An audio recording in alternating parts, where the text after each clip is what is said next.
अस्सलाम वालेकुम एवरीवन। उम्मीद करती हूँ आप खैरियत से होंगे। आज हम अपने करने लगे हैं कार्डियोपल्मोनरी के क्वेश्चंस। 20 एमसीक्यूज़ हैं जो कि बहुत रिपीटेड क्वेश्चन है आपके कंपेटिटिव एग्जाम्स के भी, आपके एंट्रेंस एग्जाम्स के भी। तो ये क्वेश्चंस आपको आने चाहिए, साथ के साथ सॉल्व करें। उम्मीद करती हूँ ये भी ईजी होंगे और आपको आते होंगे।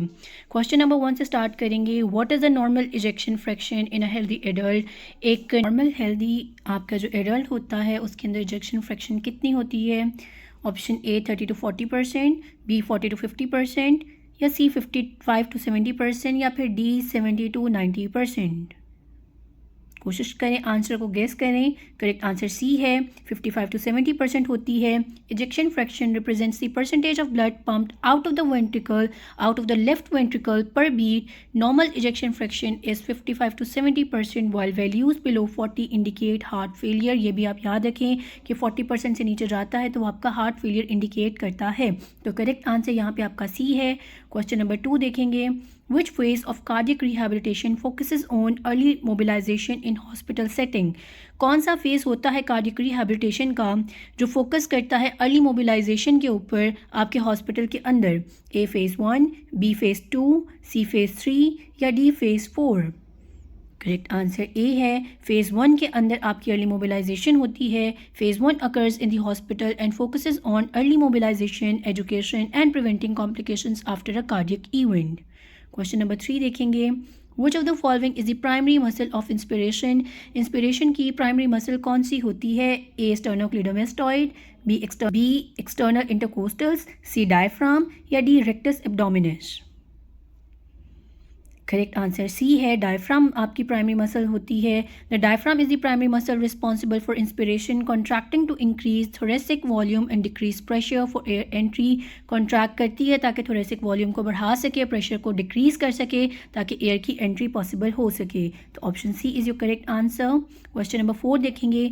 अ patient with chronic obstructive pulmonary disease is most likely to have which of the following breathing patterns? जो आपका सीओपीडी का पेशेंट होता है, कौन सा लाइकली चांसेस हैं कि उसको ब्रीदिंग पैटर्न वो वाला उसमें मिलता है? A pursed lip breathing, B Cheyne Stokes respiration, C Biot's breathing या D Kussmaul breathing? Correct answer आपका ए है, पर्स्ड लिप ब्रीदिंग मिलती है। Pursed lip breathing helps COPD patient control exhalation, reduce air trapping and improve oxygen exchange. क्योंकि आपका क्या होता है, सीओपीडी पेशेंट के अंदर यही प्रॉब्लम्स आ रही होती हैं कि एक्सेलेशन नहीं हो रहा, आपकी एयर ट्रैप हो रही होती है। तो आपकी जो पर्स्ड लिप ब्रीदिंग होती है उससे क्या होगा, सीओपीडी के पेशेंट्स के अंदर उनकी एक्सेलेशन कंट्रोल हो सकेगी, एयर ट्रैप जो होती है वो रिड्यूस हो सकेगी और ऑक्सीजन एक्सचेंज इम्प्रूव होता है। तो ऑप्शन ए आपका करेक्ट है। क्वेश्चन नंबर 5 देखेंगे। What is the purpose of postural drainage in chest physiotherapy? क्या पर्पस होता है, क्या मकसद होता है आपका पोस्टरल ड्रेनेज का चेस्ट फिजियोथेरेपी के अंदर? A to facilitate mucus clearance from lungs, B to strengthen respiratory muscles, C to improve lung compliance या D to reduce airway inflammation? Correct answer आपका A, to facilitate mucus clearance from the lungs. Postural drainage position use gravity to drain mucus from different lung lobes, helping patient with excessive secretions। आपके जो postal drainage में आता है, gravity का इस्तेमाल किया जाता है ताकि म्यूकस को ड्रेन किया जा सके डिफरेंट लंग लोब्स से। करेक्ट आंसर ए है आपका। क्वेश्चन नंबर 6 देखेंगे। In which condition is the barrel chest appearance commonly seen? Barrel chest किस कंडीशन के अंदर देखी जाती है? A pulmonary fibrosis, C emphysema, C pneumonia या D bronchiectasis? Correct answer B है आपके पास, एम्फिसीमा के अंदर बैरल चेस्ट देखी जाती है। Emphysema leads to lung hyperinflation, flattening of the diaphragm and an expanded chest resulting in barrel chest appearance. Barrel chest कैसे बनती है? आपके लंग हाइपर इन्फ्लेशन से डायफ्राम फ्लैटन कर जाता है और चेस्ट एक्सपैंड कर जाती है, जिसकी वजह से बैरल चेस्ट जैसी आपकी अपीयरेंस आती है। तो करेक्ट आंसर आपका बी है। क्वेश्चन नंबर 7 देखेंगे। Which of the following is not a contraindication to chest physiotherapy? इनमें से कौन सी आपकी जो कंडीशंस आएगी, जो 4 ऑप्शन आएंगे, इनमें से कॉन्ट्रा इंडिकेशन नहीं है चेस्ट फिजियोथेरेपी की, यानी बाकी होंगी? A mild atelectasis, B rib fractures, C unstable hemodynamics या D severe osteoporosis? Correct answer आपके पास ए है, माइल्ड एटिलेक्टेसिस के अंदर आप चेस्ट फिजियोथेरेपी करवा सकते हैं। इसके अलावा ना आप रिप फ्रैक्चर्स में करवा सकते हैं, ना अनस्टेबल हीमोडायनामिक्स में और ना ही स्वेयर ऑस्टियोपोरोसिस में। Chest physiotherapy is used to treat mild atelectasis by improving ventilation and secretion clearance. However, rib fractures and unstable hemodynamics are contraindications. Question number 8 देखेंगे. What is the primary purpose of incentive spirometry? Primary purpose क्या होता है आपका incentive spirometry का? A. Strengthen diaphragm. B. Prevent atelectasis and improve lung expansion. C. Remove mucus from airways. या D. Measure peak expiratory flow. Correct answer है आपके पास B. Prevent करता है एटिलेक्टेसिस से, इम्प्रूव करता है lung expansion. Incentive spirometry encourages deep breathing, preventing post operative atelectasis and lung collapse. Question number 9 देखेंगे. Which test is commonly used to assess functional capacity in cardiopulmonary patients? इनमें से कौन सा टेस्ट आप यूज़ करते हैं असेस करने के लिए फंक्शनल कैपेसिटी किन पेशेंट के अंदर, कार्डियोपल्मोनरी पेशेंट्स के अंदर? ऑप्शन ए है forced expiratory volume in 1 minute to forced vital capacity ratio, ये देखेंगे. या बी 6 मिनट वॉक टेस्ट देखेंगे. C ECG stress test. D pulmonary function test. Correct answer आपके पास बी 6 मिनट वॉक टेस्ट करवाई जाती है. The 6 minute walk test measures exercise tolerance in patients with cardiovascular and pulmonary diseases. Question number 10 देखेंगे. Which breathing technique is most suitable for patient with restrictive lung disease? इनमें से कौन सी technique है, breathing technique जो ज़्यादा suitable रहती है किन पेशेंट के लिए? उन पेशेंट के लिए जो रिस्ट्रिक्टिव लंग डिजीज़ के साथ आते हैं. A diaphragmatic breathing. B pursed lip breathing. C forced expiratory technique. या D accessory muscle breathing. Correct answer है ए डायफ्रामेटिक ब्रीदिंग जो होती है उनके लिए ज़्यादा बेनिफिशियल रहती है. Diaphragmatic breathing reduces effort and increases lung expansion in patients with restrictive lung disease. Question number 11. Which of the following lung volumes can not be measured by spirometry? इनमें से कौन सा लंग वॉल्यूम मेजर नहीं किया जा सकता spirometry के साथ? A tidal volume. B inspiratory reserve volume. C expiratory reserve volume. या D residual volume. Correct answer D है. रेजिडुअल वॉल्यूम को आप मेजर नहीं कर सकते. Residual volume is the air remaining in the lungs after maximal expiration and can not be measured by spirometry. Question number 12 देखेंगे.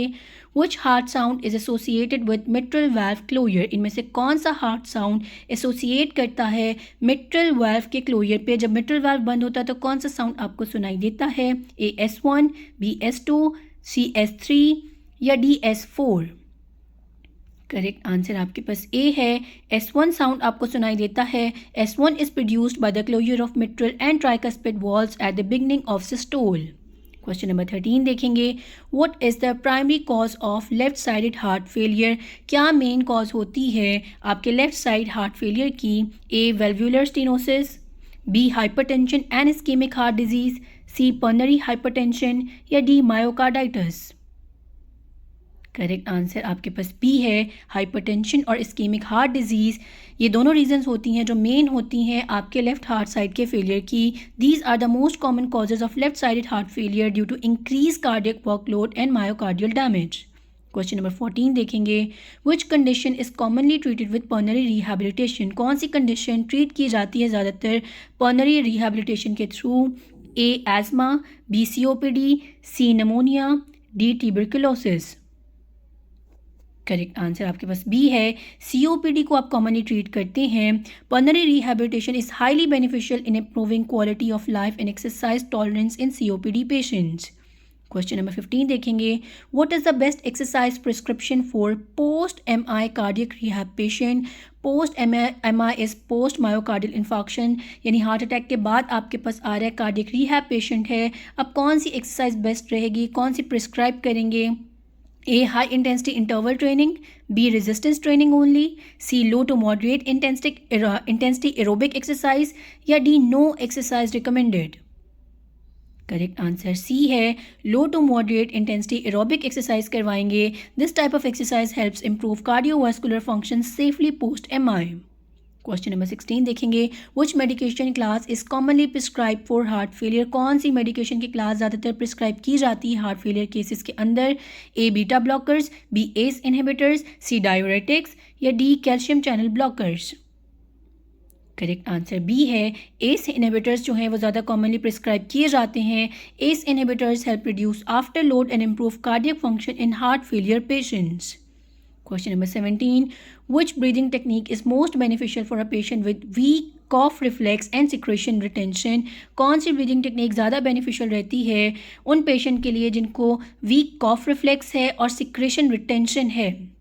ए forced expiratory technique जिसे हफ coughing कहते हैं, B pursed lip breathing, C diaphragmatic breathing, D incentive spirometry.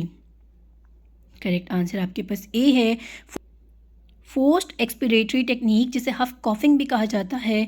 हफ coughing helps mobilize secretions without excessive airway collapse, making it ideal for patient with weak cough reflexes. जिनके cough reflex week होते हैं उन patient के लिए हफ coughing जो होती है ज़्यादा बेहतरीन रहती है, बेनिफिशियल रहती है, क्योंकि उससे क्या होता है आपका मोबिलाइज करता है सिक्रेशन विदाउट एयरवे कोलैप्स और आपके एयरवे कोलैप्स नहीं करते। क्वेश्चन नंबर 18 देखेंगे, which test assesses airway obstruction severity. कौन सा टेस्ट असेस करके देता है एयरवे की ऑब्स्ट्रक्शन के कितनी स्वेरिटी है उसके अंदर? A DLCO test, B FEV1 to FVC ratio, C arterial blood gas या D chest x-ray. Correct answer B है, forced expiratory volume in 1 minute to forced vital capacity ratio check करके देता है। FEV1 to FVC ratio is used to determine the severity of airway obstruction in conditions like COPD and asthma. Question number 19. Which postural drainage position is used for clearing secretions from lower lobes? कौन सी postural drainage इस्तेमाल की जाती है वो वाली position जो clear करती है secretions from lower lobes of your lungs? A. Semi-Fowler's position, B. Supine position, C. Trendelenburg position, D. Prone position. Correct answer C है Trendelenburg position. The Trendelenburg position helps drain secretions from the lower lobes by using gravity. Gravity का इस्तेमाल करते हुए lower lobes से क्या होती हैं आपकी secretions drain की जाती हैं। Question number 20. What is the primary cause of cor pulmonale? Cor pulmonale की प्राइमरी वजह क्या होती है? A. Left sided heart failure, B. Pulmonary hypertension due to lung disease, C. Myocardial infarction, D. Aortic stenosis. Correct answer है आपके पास B, pulmonary hypertension due to lung disease. Cor pulmonale is right ventricular failure due to chronic lung disease, for example COPD, pulmonary hypertension. Question number 21. What is the most appropriate oxygen therapy for COPD patient with chronic hypercapnia? आपके पास COPD का patient है, कौन सी आपके पास ज़्यादा appropriate oxygen therapy रहती है उस COPD पेशेंट को क्रॉनिक हाइपरकेपनिया भी है? A. High flow oxygen, B. Low flow oxygen via nasal cannula, C. Non-invasive ventilation always required, D. Hyperbaric oxygen therapy. Correct answer B है low oxygen via nasal cannula 1 to 2 liter per minute. COPD patient with chronic hypercapnia are at risk of oxygen-induced hypoventilation. Low flow oxygen prevents suppression of hypoxic drive. तो ये आज का ही आपका last question था जो as a bonus आपको करवाया गया है। 20 क्वेश्चंस करने थे, हमने 21 किए हैं। ये मोस्ट रिपीटेड क्वेश्चन है आपके पास पेपर्स के। उम्मीद करती हूँ कि आपको और भी वीडियोस प्रोवाइड की जाएंगी। तब तक के लिए अल्लाह हाफिज़ एंड स्टे ट्यून्ड।